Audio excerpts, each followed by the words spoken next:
Di dalam istana megah di benua Changsuan, Lan Lianhua sedikit mengernyit, merasa sangat cemas. Setelah sekian lama, Mo Qingyun masih belum juga datang. Tanpa bantuan keluarga Mo, tidak ada kaga untuk menghentikan serangan 8 istana yang mengandalkan benua Changsuan. Suanu, apakah para pembantu yang kau panggil sudah datang? Jika kita terus menunggu, aku tidak tahu berapa banyak orang di benua Changsuan yang akan terkubur di tangan kuil itu. Raja Dongmeng bertanya dengan cemas. Tunggu sebentar, sebentar lagi sampai, kata teratai biru. Suanu, aku tidak ingin menunggu lebih lama lagi. Negara Dongmeng kita sekarang berada di bawah kuku besi kuil itu. Jika kita tidak menemukan solusi, negara Dongmeng kita akan musnah. Raja Mongolia Timur tidak bisa menunggu lebih lama lagi. Apa yang kamu inginkan? Ashnu bertanya. Karena kau bukan tandinganku, kau hanya bisa menyerah. Kau tidak bisa hanya melihat semua orang mati, kata Raja Dongmeng. Pengkhianat, aku tahu kau akan menyerah, aku akan membunuhmu terlebih dahulu. Ashnu berkata, dan hendak mengambil tindakan. Baiklah, tidakkah menurutmu ini belum cukup kacau? Teratai biru berteriak dengan marah. Pada saat ini, tak seorang pun berbicara. Semua orang memandang Lan Lianhua dengan tenang, ingin tahu apa idenya. Namun, ide apa yang dimiliki Blue Lotus? Dia hanya bisa menunggu. Namun setiap menit dan detik, ada saja kultivator dari benua Changsuan yang meninggal. Pada saat ini, seseorang tiba-tiba bergegas masuk dan berkata dengan penuh semangat, Suanu, mundur, semuanya mundur. Apa maksudmu dengan menarik diri? Lan Lianhua bertanya dengan bingung. Semua orang dari kuil telah mengundurkan diri. Mereka semua telah mengungsi dari benua Changsuan kita. Orang yang datang berkata, apa yang sedang terjadi? Teratai biru bertanya dengan senang. Aku pun tidak tahu. Orang yang melaporkan berita itu menggelengkan kepalanya. Ketika ketiga raja lainnya mendengar ini, mereka juga terkejut. Mereka tidak mengerti mengapa orang-orang di kuil tiba-tiba mengundurkan diri. Begitu ya, pasti pembantu yang kutemukan itu. Dia pasti telah mengusir orang-orang dari kuil.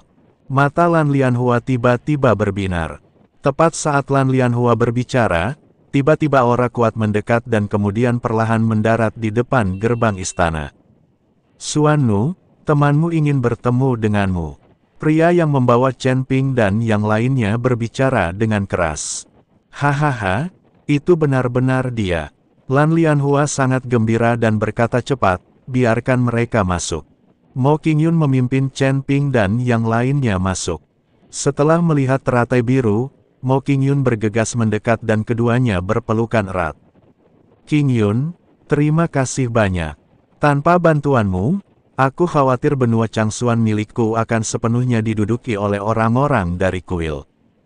Kata teratai biru, jangan berterima kasih padaku, aku tidak berkontribusi apapun, itu semua berkat Chen Ping. Mo Qingyun menunjuk Chen Ping dan berkata, siapa namamu? Lan Lianhua menatap Chen Ping dengan rasa ingin tahu, dan mendapati bahwa Chen Ping hanya berada di tingkat pertama alam abadi longgar. Tiba-tiba wajahnya dipenuhi keraguan. Jangan lihat wilayah kekuasaannya, dia sangat kuat. Master Istana ke-8, yang berada di tingkat kelima wilayah Sanxian, dikalahkan hingga takluk olehnya. Itulah sebabnya orang-orang itu mundur dari benua Changsuan. Mo Qingyun tahu apa yang dipikirkan Lan Lianhua, jadi dia berbicara. Suanu, apakah ini pembantu yang kamu temukan? Aku melihat orang-orang dari kuil pergi, dan ini tidak ada hubungannya dengan pembantu yang kamu temukan, kan? Raja Dongmeng hanya melirik dan mendengus dingin. Mengenai kekuatan Chen Ping dan kelompoknya, yang terkuat tampaknya hanya berada di puncak tingkat ketiga alam abadi Mo Qingyun San. Wilayah Humazi dan Chen Ping juga tidak tinggi. Hanya beberapa orang ini saja yang mengusir orang-orang di kuil. Dia sama sekali tidak mempercayainya. Lan Lianhua tidak mengatakan apa-apa, karena dia tidak begitu mempercayainya. Lagi pula, wilayah kekuasaan orang-orang itu terlalu rendah. Awalnya dia mengira Mo Qingyun akan membawa para master keluarga Mo untuk membantu, tapi siapa sangka ternyata dia akan membawa kedua orang ini. Xuan Nu, orang-orang dari kuil memang diusir oleh senior Chen ini, dan mereka bahkan mengalahkan master istana ke-8 dari kuil itu. Kita semua melihatnya dengan mata kepala kita sendiri, itu tidak mungkin palsu. Pria yang membawa Chen Ping dan yang lainnya ke sini segera mulai membuktikan berbagai hal kepada Chen Ping. Kalau dia tidak melihatnya dengan mata kepalanya sendiri, dia tidak akan berani percaya bahwa seorang kultivator alam abadi longgar tingkat 1 dapat mengalahkan kultivator alam abadi longgar tingkat 5. Apakah ini benar? Lan Lianhua sangat terkejut. Apa yang kau bicarakan? Apakah kau mengambil uang mereka untuk menipu kita seperti ini? Seorang kultivator tingkat 1 dari alam abadi longgar mengalahkan seorang kultivator tingkat 5 dari alam abadi longgar hanyalah omong kosong. Raja Dongmeng berteriak pada pria itu. Wajah lelaki itu sedikit berubah, dan terlihat jelas bahwa dia sangat takut pada Raja Dongmeng. Bagaimana kamu bisa mempercayainya? Chen Ping bertanya pada Raja Dongmeng. Mari kita melihatnya dengan mata kepala kita sendiri, sehingga kita bisa yakin, kata Raja Dongmeng. Kalau begitu bolehkah aku bertanya, kamu berada di alam yang mana sekarang? Chen Ping bertanya, saya berada di puncak level kedua dari Luz Immortal Realm. Seiring berjalannya waktu, saya akan segera mencapai level ketiga dari Luz Immortal Realm. Raja Dongmeng berkata dengan penuh bangga. Patah. Namun, saat dia baru saja menyelesaikan kata-katanya, Chen Ping tiba-tiba muncul di depannya dan menamparkan wajahnya. Raja Dongmeng tercengang, dan setelah sadar, dia hendak menyerang Chen Ping. Tetapi dia mendapati tubuhnya seperti terpenjara oleh sesuatu dan dia tidak bisa bergerak sama sekali. Chen Ping menampaknya beberapa kali berturut-turut. Jepret, jepret, jepret. Bagaimana? Apakah kamu percaya sekarang? Chen Ping bertanya sambil bertarung. Adegan ini membuat dua raja lainnya tercengang. Lan Lianhua menarik napas dalam-dalam, wajahnya penuh ketidakpercayaan. Kalau saja dia tidak melihatnya dengan mata kepalanya sendiri, dia tidak akan pernah percaya meskipun dia dipukuli sampai mati. Bahkan dia tidak memiliki kemampuan untuk mengalahkan Raja Dongmeng tanpa kesempatan untuk melawan. Chen Ping, seorang abadi tingkat pertama, benar-benar melakukannya. Chen Ping, kau sudah keterlaluan. Bukankah kau bilang kau harus membiarkanku menangani hal-hal yang sok penting itu? Melihat ini, Hu Mazi menarik Chen Ping menjauh, dan dia menyerang Raja Dongmeng ke kiri dan ke kanan. Hu Mazi menamparkan Raja Dongmeng lagi. Chen Ping dan Hu Mazi keduanya berada pada level yang lebih tinggi darinya, tetapi di depan kedua orang ini, dia seperti anak kecil dan tidak punya ruang untuk melawan. Chen Ping, Tuan Hu, sudah cukup, jangan pukul dia sampai mati. Melihat ini, Mo Qingyun buru-buru berbicara untuk menghentikannya. Saat ini, wajah Raja Dongmeng sudah membengkak seperti kepala babi. Pria yang membawa Chen Ping dan yang lainnya tidak dapat menahan diri untuk menutup mulutnya dan tertawa. Ashnu tertawa tanpa rasa takut, hahaha, sekarang kau percaya, wajahku bengkak. Meskipun Raja Dongmeng sangat marah, dia juga mulai takut pada kekuatan Chen Ping dan Hu Mazi. Sekalipun wilayah kekuasaan mereka tidak tinggi, kekuatan mereka terlalu besar. Benarlah bahwa kita tidak bisa menilai buku dari sampulnya, dan kita tidak bisa menilai kedalaman laut dari kedalamannya. Qingyun, bagaimana kamu bisa mengenal kedua tuan ini? Teratai biru bertanya dengan rasa ingin tahu. Di kota Feihu, Mo Qingyun menceritakan secara singkat apa yang terjadi. Mendengar ini, Ashnu tiba-tiba menjadi bersemangat, melangkah maju dan meraih tangan Chen Ping dan berkata, di kota Feihu, kamulah yang menyelamatkan putriku dan orang-orangku, tapi kamu. Putri Anda, Chen Ping tercengang. Nama putriku Aisyah, kata Ashnu. Chen Ping segera teringat apa yang didengarnya dan mengangguk, Ya, akulah yang menyelamatkan mereka dari kota Flying Tiger. Terima kasih banyak, dermawan. Ashnu berkata demikian dan hendak berlutut di hadapan Chen Ping.